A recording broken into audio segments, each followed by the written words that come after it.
point reduction this past week, and the president was pleased to see that, but he thinks more should be done. Philip.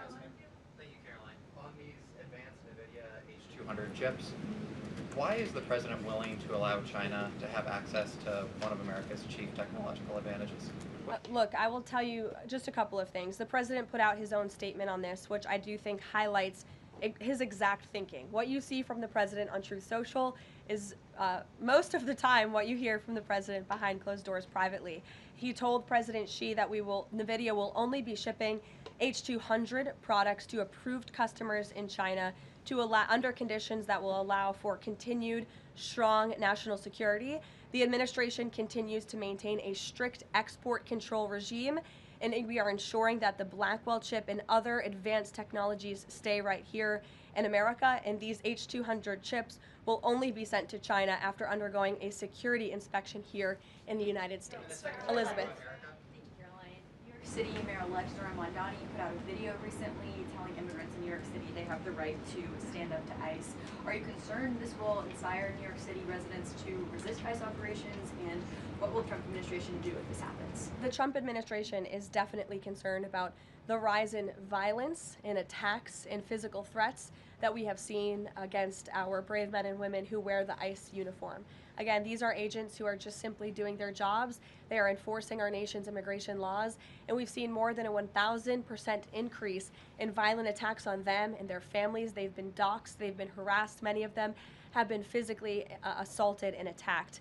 So we condemn that wholeheartedly.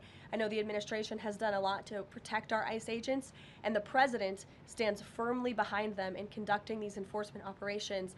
And there's a lot of talk from Democrat politicians in New York, but the Trump administration will continue to do our jobs in every state, and that's to remove illegal aliens and public safety threats from American communities. Sure. Thank you. I'll go to the gentleman who's very eager, and then to you. Awesome. Thank you so much. Obviously, Jasmine Crockett, who the president has openly criticized, just entered Texas's Senate race. I asked Mike Johnson, who said that Texas largely supports the president. Crockett, on the other hand, says that Trump is an example of extremism. She says that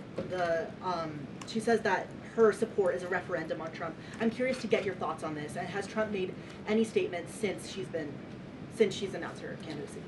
Not to my knowledge, as you know from the White House podium. As a government employee, I'm not privy to comment on future elections, but I do think the president has made his thoughts on Ms. Crockett quite clear, and I do believe he thinks she is wholly unqualified for the office that she is seeking. Joey. Yeah, thanks, Caroline. A federal judge today ordered the immediate release of Kilmar Abrego Garcia from ICE detention. Does the White House have a response to that, and does the administration plan to appeal that decision? Absolutely. The White House, the administration opposed this activism from a judge who is really acting as a judicial activist, which we've unfortunately seen in many cases across the country. Abrego Garcia is present in our country illegally. He is a proven human trafficker. He is a proven gang member. The administration has evidence of that. And as you saw from the Department of Homeland Security, they issued a statement saying they'll continue to fight this legal battle in court. Caitlin. Two questions. I have one on Venezuela to follow up, but first on affordability, since we were talking about the economy at the beginning. If the economy is as strong as the president has said it is, then why is he telling parents 2 weeks before Christmas that they should only buy 2 or 3 dolls for their children? Look, what the president is saying is that if we want products made right here in America, if we want them to be made from American small businesses, which is a large part of the reason the president has effectively implemented tariffs, then we're going to have better quality products right here in the United States. Maybe you'll pay $1 or $2 more, but you will get better quality, and you'll be supporting your fellow Americans by buying American, and that's what the president was saying. Again, with respect to affordability, every economic metric, Caitlin, and I wish you would report more on it, does in fact show that the economy is getting better and brighter than where it was under the previous administration. I will repeat, inflation as measured by the overall CPI has slowed to an average 2.5% pace. Real wages are increasing, roughly $1,200 for the average worker. Gas prices are down in almost every single state across the country. Again, in 22 states, it's below $2.70